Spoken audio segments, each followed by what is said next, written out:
Olá pessoal, bom dia, tudo bem? Nossa aula hoje nós vamos estudar sobre a mundialização da sociedade de consumo, certo? A gente vai entender que fenômeno é esse, certo? Quais são seus impactos, tanto na produção como no meio ambiente, certo pessoal? Então primeiro a gente vai entender o que seria o que caracteriza essa sociedade de consumo. Então, a sociedade de consumo designa um tipo de sociedade que se encontra em uma etapa avançada do desenvolvimento industrial, que a oferta de bens e serviços quase sempre excede a procura e que os padrões de consumo são massificados, ou seja, o consumo em massa, produzindo um tipo de cultura e comportamento característico. É, o que é isso? Simplificando, é uma sociedade que hoje, em virtude da grande produção industrial que existe, certo? Essa grande produção esses produtos precisam ser vendidos, comercializados. Então, para isso, por meio da propaganda, com uma grande aliada que é a mídia, certo? A mídia faz com que as pessoas comecem a ter um padrão de consumo cada vez maior, um consumo de massa, certo? Produzindo características de determinados comportamentos em que relaciona a felicidade à compra de produtos, certo? E cada vez mais os produtos atualizados. Então, esse consumo exagerado, certo? É uma das principais características dessa sociedade de consumo. Existe, existiu uma mudança de concepção de sociedade, um avanço da globalização. Vamos lá, então, a globalização teve início no século XV, século XVI, no período das grandes navegações. Ali a primeira fase da globalização, caracterizada pelas trocas comerciais e a descoberta de novas terras, certo? Então, com a Revolução Industrial, já houve uma mudança. O que antes era baseado apenas no comércio, nas trocas comerciais, agora a globalização ela passou a ser caracterizada pela produção em larga escala, produção nas indústrias, certo? Aí depois a globalização passou para a fase informacional, ou seja, com o período da Revolução Técnico-Científica Informacional ou Terceira Revolução Industrial. Nessa terceira fase da globalização, a gente viu que teve um avanço nos meios de comunicação, nos meios de informações, certo? Então, com isso, facilitando o desenvolvimento dessa cultura baseada no consumo em massa, certo? Lembrando que eu falei no slide anterior que um dos principais aliados para a criação dessa sociedade de consumo é a mídia, certo? E na medida que foi desenvolvendo os meios de comunicação, certo? A mídia, a propaganda dos produtos que eram industrializados começou a chegar em mais lugares, ou seja, ter um alcance maior. Além do desenvolvimento dos meios de comunicação, a terceira revolução industrial também se caracterizou pelo desenvolvimento dos meios de transporte, fazendo com que esse produto também, não só a propaganda dele, mas também ele chegasse a diversos lugares de forma mais rápida, certo? Então as pessoas de diferentes lugares tendo acesso a esses produtos, certo? Então, dando continuidade, aí vamos falar um pouco nessa mudança de concepção em relação à natureza, em relação à questão ambiental. Então, a Revolução Industrial, século XVIII, marcou o início da segunda fase da globalização, né, a globalização industrial. Ela também marcou o início de uma nova etapa do capitalismo, uma etapa caracterizada pela produção em fábricas, a produção em larga escala, em fábrica, e também marcou uma mudança de concepção em relação à natureza. Antes da Revolução Industrial ainda existia um determinismo natural muito forte. Então as pessoas acreditavam, não, as pessoas utilizavam, viam a natureza apenas como fonte de sobrevivência, certo? Então a partir da Revolução Industrial, a natureza passou a ser vista mais como um local onde o homem poderia adaptar-se, onde o homem poderia criar possibilidades, não só para tirar o seu próprio sustento, mas também para que a natureza fosse utilizada como algo que tivesse renda, certo? Fosse algo rentável. Então, que fosse explorado para gerar lucro. Todos os recursos naturais passassem a ser explorados, poderia gerar lucro, certo? Então, aí a gente sabe que o capitalismo, a gente já estudou, a principal característica do capitalismo é o lucro, é obter lucro, certo? No início da primeira fase do capitalismo, o capitalismo comercial foi baseado mais nas trocas comerciais, só que a partir do capitalismo industrial que iniciou aqui século XVIII, a gente viu que o capitalismo ele passou a ter a ter uma produção em larga escala, certo? Então, para isso, para gerar lucro e manter essa produção em larga escala, explorar cada vez mais a natureza. Então, essa mudança de concepção, ver um ambiente, um ambiente onde poderia cultivar esse ambiente, um rio onde poderia utilizar ele para a produção de energia, onde poderia barrar ele para construir hidrelétricas, poderiam fazer a pesca industrial, ou seja, a extração de peixes em larga escala.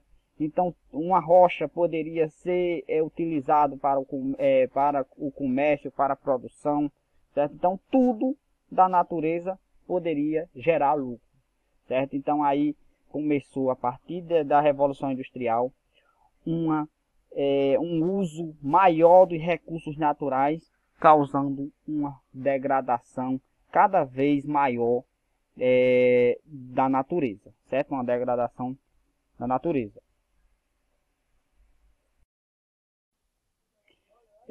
Outra característica dessa sociedade de consumo é o consumo alienado.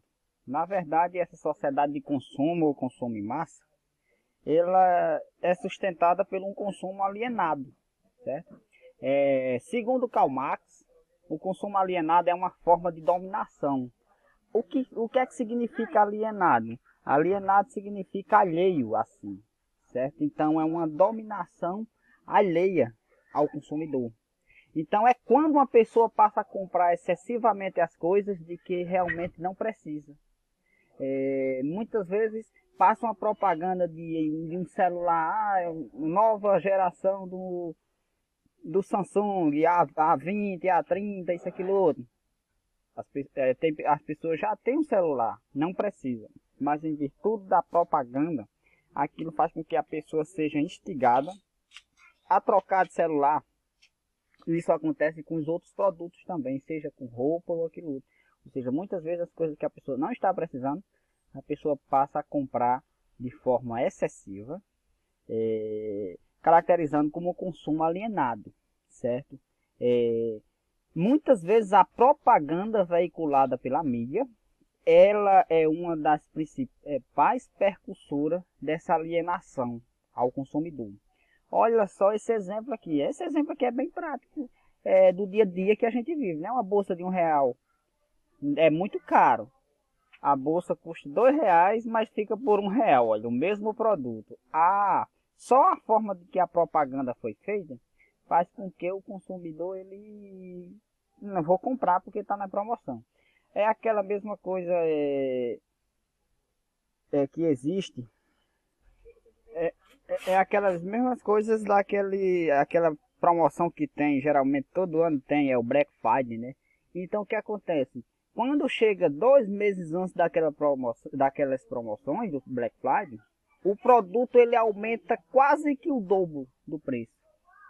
Aí quando chega no dia da promoção, o produto vai ser vendido por 50% de desconto e o pessoal faz em fila, lota as lojas para comprar, certo? Então isso é uma forma de consumo alienado, certo? Isso é uma alienação do consumo.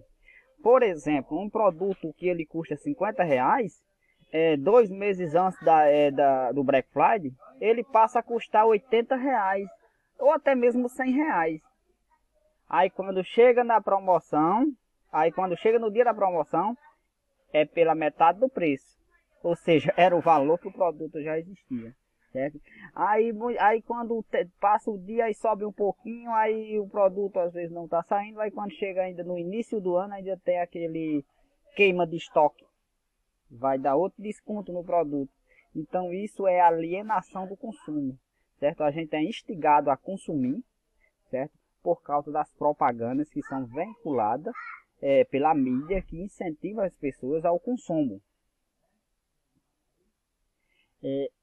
Outro termozinho que não tem como falar de uma sociedade de consumo, a não falar da obsolescência programada, certo? Então a obsolescência programada, eu sempre costumo dizer o exemplo da lâmpada, que a primeira lâmpada a ser inventada, não deu trabalho para ela ser inventada, a primeira lâmpada elétrica. O trabalho maior foi para inventar outra lâmpada elétrica que tivesse uma duração menor, um tempo de duração menor do que aquela que foi inventada, certo? Então, a obsolescência programada é isso. Então, é uma decisão proposital, de forma proposital, de desenvolver, fabricar, distribuir e vender um produto para o consumo, de forma que com o tempo esse produto vai quebrar, ele não vai funcionar, ou senão ele vai ficar ultrapassado, certo? Então isso é feito para que o consumidor, forçar o consumidor a comprar, certo? Uma nova geração de produto. Digamos, se tudo fosse fabricado ele não quebrasse aquele produto fabricado, tinha para que eu ir comprar outro produto? Não. Então a fábrica de lâmpadas, se ela fabricasse a lâmpada que não quebrasse, não queimasse, não parasse de funcionar, o consumidor não ia mais comprar lâmpada, certo?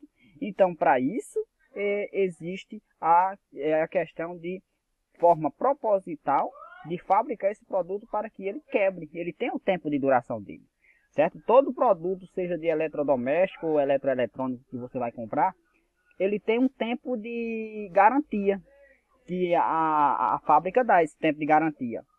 Se ele não quebrasse, se ele fosse feito para não quebrar, não existia essa garantia, certo, pessoal? Então isso é obsolescência programada. Existe um exemplo muito comum disso, é a questão tem até um documentário de um alemão que ele comprou uma impressora fabricado, né, pelos soviéticos, e ele comprou uma impressora fabricada na Alemanha Ocidental Capitalista. Então a da Alemanha Ocidental Capitalista, com pouco tempo, quebrou. E a soviética, naquele período de Guerra Fria, né, o oposto ao capitalismo, socialismo, essa impressora soviética, ela teve uma durabilidade bem maior. Aí ele foi investigar, ele viu que os produtos fabricados pelo capitalismo, aqui eu não quero defender que socialismo ou comunismo seja melhor do que capitalismo, mas que os produtos feitos nas sociedades capitalistas, eles eram programados para quebrar, certo? Então, ele tem uma duração menor. Acontece também a questão do produto se tornar ultrapassado. Por exemplo, acontece muito isso com celulares, com roupas,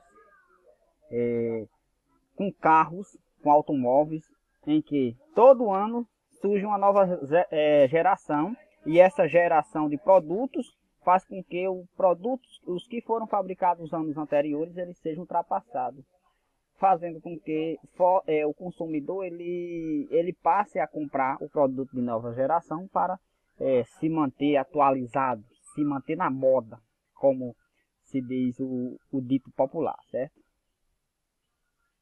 Aí, pessoal, todo esse incentivo a uma sociedade de consumo vai gerar isso aí. Vai gerar impactos do consumismo no meio ambiente. E quais são os impactos dessa sociedade de consumo no meio ambiente? É isso aqui, olha. Os mares estão virando lixo, os mares estão jogando cada vez mais lixos nos mares e oceanos. Também no continente a gente observa todas as cidades, em todos os locais, cada vez maior, uma maior produção de resíduos sólidos, certo? E isso faz com que traga bastante impactos para o meio ambiente. Seja a poluição do lençol freático, ou do solo, ou dos ambientes aquáticos, seja a poluição visual, seja a questão de vetores que pode trazer doença até os seres humanos. Então, quando surge uma pandemia como essa que está aí, não sabe que muitas vezes pode ter sido, ter tido sua origem a partir da nossa relação com o meio ambiente, certo? Então, essas cenas são cada vez mais comuns, certo? Em que o consumo, quanto mais vai aumentando o consumo, vai descartando o resíduo sólido na natureza. Esse resíduo sólido, 90% dos locais são descartados de maneiras inadequadas. Aí acontece isso. E é o futuro do planeta. Olha só o que nós estamos deixando para a próxima geração. Estamos deixando isso aqui, amontoados de resíduos sólidos. Uma grande degradação ambiental, entre outros, certo? Aí, 6 perguntas que podem levar vocês a um consumo consciente. Reflita sobre isso, pessoal. Nossa aula vai encerrar aqui com essa reflexão. Por que comprar? O que comprar? Como comprar? De quem comprar? Como usar? Como descartar? Ok, pessoal? Então era isso. Eu espero que com essa aula vocês tenham uma reflexão sobre a sua relação com o meio ambiente, sobre como é que você está inserido nessa sociedade de consumo, quais são seus hábitos, suas práticas, certo? E que essas 6 perguntas levem a vocês a ter uma reflexão sobre isso, ok? Então, tenham todos um bom dia e até a próxima aula.